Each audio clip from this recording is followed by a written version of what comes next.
បាទជំរាបសួរពុកម៉ែបងប្អូនថ្ងៃនេះទូកយើងខ្ញុំមកពីកោះរ៉ុងសន្លឹមមកយកភ្ញៀវនៅផែកបីបាទផែកបីបងប្អូននេះបាទរូបកបីបាទនៅកំពង់សោមយើងបាទនេះរូបកបីនៅមាត់ឆ្នេរបាទនេះផែនេះដែរនៅជាប់នឹងស្ពានកោះពុះបងប្អូន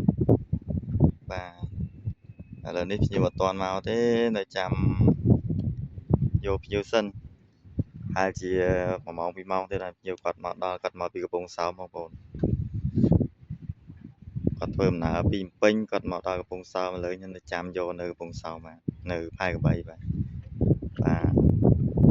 ឥឡូវនេះទីទៀតចាំមើលទាំងអស់គ្នាថាភ្ញៀវគាត់ចុះទូកមកស្បាយអត់បងប្អូនចាំភ្ញៀវមកចាំថតឲ្យមើលភាសាទៀតបងប្អូនតែយើងទៅដើរលេងជិះទូកស្ទូចត្រី